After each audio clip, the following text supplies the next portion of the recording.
Hey everybody, what's going on? And welcome back to another episode of the Saturdays in Stores podcast, which you can find right here on the Core Store Media Network. I'm your host, Kanaye. There's been a lot of news that's gone down in the world of Husky basketball since the last time I uploaded last Saturday. We got the announcement that Braylon Mullins is going to be returning for his sophomore season. We got the announcement that Nick Kanaye has officially committed to the Huskies out of the transfer portal. But what I wanted to focus on primarily, or I should say exclusively on this episode here today, is the announcement we got just earlier this week on Monday, April 20th, that Solo Ball is undergoing wrist surgery this offseason, which will sideline him for the entirety of the 26-27 campaign. Now, we all knew that Solo Ball was dealing with some sort of wrist injury for most of the season, dating back to what I believe was December towards the end of the non-conference slate.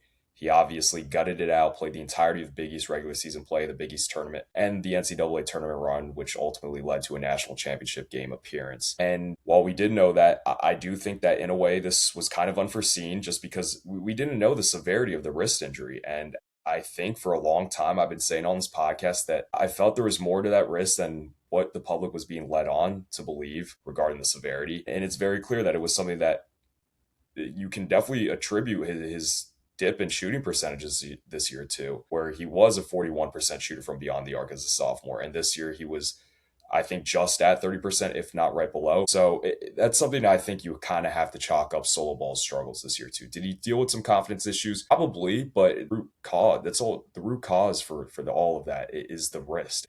It's so hard to shoot the ball when it hurts to do so. And I mean, if you're trying to put yourself in Solo Ball's shoes, for say, would you want to do something that hurts every time you do it? I wouldn't think so. And there was a very strong likelihood that every time Solo Ball rose up and shot the ball, it hurt his wrist a lot. We saw him grimace at the wrist at several points of every game this year. We saw him when he was going to box out at the free throw line, where instead of resting his hands on his knees as most players normally would when they're waiting for the shot to go up, he would hold his left shooting hand out to his side and put all the pressure on his right hand, on his right knee. It's something that was very noticeably irritating him throughout the entirety of the season, and the fact that he was able to really just gut it out and display the toughness and really make no excuses whatsoever. I remember I saw an interview he took at the Final Four in Indianapolis just a couple weeks back where he was asked about the wrist injuries. Like, it happens. It's basketball. That's not stopping me from playing. I'll deal with it. I'll move on. It happens.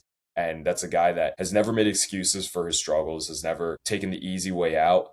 And I think that that display of toughness is going to go overlooked. But for me, it's something that I'll never look back on and take for granted. Just seeing the toughness to really, again, gut it out and play through something that was a pretty severe wrist injury that was unknown to the public at the time, just until just this past Monday. Now, as I mentioned earlier, Braylon Mullins and Nick Kanaye, those are two huge announcements, and I'll be definitely sure to make a video, which should go out on the normal Saturday timeline that this podcast normally runs on. But this episode I kind of wanted to do on its own because I think that Solo Ball's unselfishness and toughness is something that is deserving of its own episode. And this will probably be coming out to you guys on what I do think should be a Thursday morning on April 23rd. But again, kind of going to my point, just I think him deciding to not shut his season down following that wrist injury he suffered in December and continue to play through it, when honestly the best financial decision probably would have been to shut it down back in December if it was as severe as it ended up being, and rest up so that he could be fully healthy if he wanted to enter the transfer portal this offseason, where he could have commanded a very, very large payday with how much these guys would be getting paid out of the portal nowadays. But ultimately, he decided that he was going to keep playing. Did it make it worse playing through that injury? Potentially, likely so. However, I think it just shows you who he is as a teammate, who he is as a player, and how much he cares about UConn, how much he cares about his teammates, how much he cares about the coaching staff, and how much he didn't want to let those guys down. I think a large portion of what factored into Solo Ball's decision to keep on playing despite this wrist injury was him not wanting Alex Caravan, Terrace Reed Jr., and Malachi Smith's senior seasons and college careers to end sooner than what they should. And I think it shows you that he cared so much about his teammates. He saw his teammates giving their full effort every single night, and he didn't want to give up on this year's team, and he wanted to see it out. He wanted to see it through. And in a way, did he maybe hurt the teams at times by playing hurt? I think that's a fair argument to make. However, I still think he played really, really meaningful minutes. And when UConn honestly needed it, throughout the late stretches of the Big East regular season play and throughout the stretches of that incredible NCAA tournament run that we got to witness this year at the UConn Huskies. So I just think it shows you how he's the epitome of what a great teammate is. He's the epitome of what a UConn Husky is. And he's the epitome of what Dan Hurley wants out of his players that he recruits. And in a way, he's kind of become one of the faces of this program where, I mean, this year going in, he was more than definitely the face of the program where commercials for UConn games on TV have solo ball over them. You go to TD Garden when they're playing BYU, solo ball is on one of the big screens outside the stadium or the arena, I should say. And I just think that he's one of the heart and souls of the program right now. He's kind of at times a vocal leader. Obviously, we'd like to see more of that moving forward when he does ultimately return as a fifth year senior in 27, 28. But I think he prides himself on kind of carrying that UConn championship identity and culture and DNA from that 2024 team. I mean, he's really the only guy that got any semblance of minutes left from that 2024 championship team that was the second of the back-to-backs, where he started for several games with Steph Castle, got hurt at the beginning of that season. He's going to be really, really tough to replace as one, a leader, and two, an experienced vet, and three, just someone who has a little bit of that championship DNA left. Now, Jaden Ross was on that team in 23-24, but he didn't play as much as solo ball did that year. And granted, solo ball, obviously, his role diminished as the season went on just because Steph Castle returned.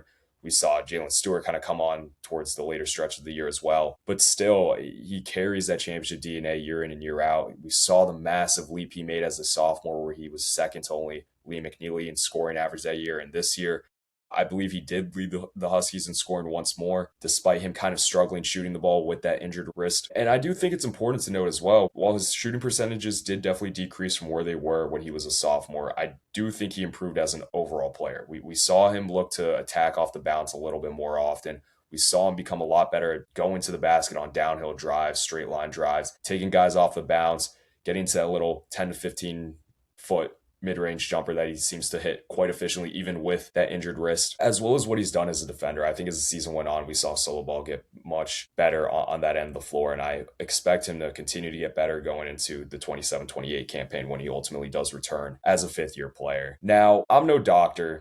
I don't know as well as the staff. I don't know as well as solo ball. I don't know as well as his agency that's representing him. But I don't think this wrist injury, while I do think this wrist injury is quite severe, considering that he's going to have to get surgery done on it, I don't think it's something that would necessarily or should necessarily hold him out of an entire year of college basketball, whatever that time frame is, 10 months, I would probably estimate. Now, I think a large portion as to why he is ultimately deciding to take this medical redshirt year is because, one, to get completely and fully healthy so he's not rushing himself back, where he could kind of be a little rusty at the start of next season and maybe struggle a little bit. But I also think a lot of it is, too, the return of Braylon Mullins more than likely factored into this decision. A lot of people who cover UConn basketball have talked about this. I think I even have talked about this going back as near as last week's episode, where Braylon Mullins and solo ball, what their roles are when they're on the floor are quite similar, and it gets a little redundant. And when you have two guys that are essentially two guards on the floor at the same time, it kind of takes away from what your ceiling can be defensively, where you had Braylon Mullins playing the three this year at, well, 6'6", which is fine for a three man. However, Braylon's frame obviously needs a little bit more time to develop. He needs to kind of grow into his body a little bit more. And I'm sure we're going to see him add a lot more weight once he gets into a good weight training program in his second offseason under Dan Hurley and the rest of the staff going into his sophomore season. But at the same time, if we're just looking at this season alone, that sample size of the games we got, he had to play the three. He was outmatched physically and athletically oftentimes. You think back to when he had to guard Dylan Mitchell in the first meeting with St. John's at MSG. You think back to him having to defend Yaxel Lendeborg in the national championship game. It's tough to ask, one, a freshman, and two, a guy that was as frail as Braylon this past year. And I expect Braylon obviously to definitely come back with some more size added from the weight room going into this next year. But ideally, you would have Braylon playing the two guard spot. And you weren't able to do that because solo ball is shorter at 6'4". And again, you have to start solo because he's a returning starter from his sophomore season, coming back as a junior, poised to be the leading scorer, which he did end up being this year for the Huskies. So you obviously are kind of in a spot where your best lineup going to this next season might be one where you have Silas Demery Jr., Braylon Mullins, Jaden Ross, Nick Kamania, and Najee Hines on the floor at a given time. Now, where does solo ball kind of fit into the mix there? It was really going to be tough to determine And you probably can't ask Solo Ball to take a bench role. That's not what his market value is. It's not what his value is to the program as a guy who started for 2 straight years and been with the program for 3 years and could have left after his sophomore season and got a huge payday from Kentucky, who offered him, I think, upwards of $1.5 million to enter his name into the portal. And he never once considered entering his name into the transfer portal. And he didn't even consider it for a second, up to my knowledge, this offseason. He wants to be a Husky. He wants to remain with UConn. He loves the school. The guy's got tats of UConn on his leg, for crying out loud. This is a guy who's going to be a Husky for life, and he doesn't want to leave. And I think that when you consider he has to undergo wrist surgery, and it's definitely going to affect him. I mean, again, depending on severity, he effectively might have to reteach himself how to shoot the basketball. Now, I don't know how serious it is if it's up to that point, but nonetheless, it's a tough injury to come back from. And it's something that you think might be minor because it's such a small part of your body. But, the wrist, there's so many nerves in there and it could completely mess up your feel for the basketball. It's something that I think that, Solo Ball is taking the right approach here from a health standpoint. Now, financially, as I kind of alluded to earlier, the smart thing probably would have been enter his name into the transfer portal. And if you're someone who is in Solo Ball's agency and the group that's representing him financially, you probably would have advised him to do so as well, where he could command a big, big payday with how much guys are getting paid in the transfer portal right now. In what is a weaker portal class than what it was this past season, or I should say going into this past season. And he could have had a lot of different suitors across the country. He definitely could have been a starting guard on a lot of Power 5 programs, probably on a couple competitive teams that could potentially get to a Final Four in 26, 27. However, he wanted to remain a Husky and stay with UConn and stay loyal to Dan Hurley, and a guy who's obviously reciprocating that loyalty by signing him to a 2-year deal where he will make some money during his medical redshirt year, but not nearly as much as he will be making as a fifth-year senior when he does ultimately make his return. And will be the face of the program going into the 27-28 season. Now, again, kind of going back to the financial decision aspect of this, would have been the smart choice to enter your name into the portal and go get a massive payday where you're going to have a guaranteed starting spot at the 2 for what should be a competitive team. Or you choose to stay with UConn, where in a way you kind of got recruited over with Braylon Mullins coming back, who is kind of in a way going to fill your role now at the 2, and Jaden Ross moves up into the starting lineup at the 3 because that gives you the best ceiling defensively going into this next season. So it's just Solo Ball would have found himself in a very, very tough decision had he been completely healthy and had not dealt with this wrist injury and decided to return to UConn. Now, I think in a way, while it sucks that Solo Ball will not be playing this year, I think it's kind of a blessing in disguise for Solo Ball because he doesn't have to take a smaller, diminished role going to this next season where he might be asked to come off the bench for what effectively will be his final season of college basketball. So I think while, the smart financial decision would have been to leave, I'm so happy that he ultimately decided to stay with UConn and ultimately take a medical redshirt year because it fits better with what the team's roster construction will look like going into this next season, as well as what it's going to mean for his rehab process and returning for his 5th year of eligibility, or I should say his 4th year of eligibility and as a 5th year senior in what should be a role where he is once again the face of UConn basketball. So overall, I think you just have to give Solo Ball a lot of credit for the selflessness. One, just continuing to play through that injury where he could have shut it down but wanted to keep playing to help contribute towards trying to get to a Final Four, which they ultimately did, and get to a national championship game, which they also ultimately did. Now, unfortunately, they didn't win, and a large reason is because of the lack of shooting. But despite Solo Ball actually having a pretty good game from beyond the arc in the Natty against Michigan. But nonetheless, I think the selflessness to continue playing, along with the selflessness to ultimately decide that he wanted to stay with UConn, even though Braylon Mullins was coming back and Jaden Ross likely moving up into the starting lineup, and deciding to take that medical redshirt year to get fully healthy and allow the guys on next year's team to probably better cohesively fit all together in how the lineup's going to shape out. But in terms of how the staff is going to address the loss of Solo Ball moving forward with the roster construction, looking for portal targets, I think we likely see them try to go after a guy that's maybe in their 5th year of eligibility, in their final year of eligibility, whether that's a 4th or 5th year grad transfer, maybe someone like a Joey Calcaterra. I think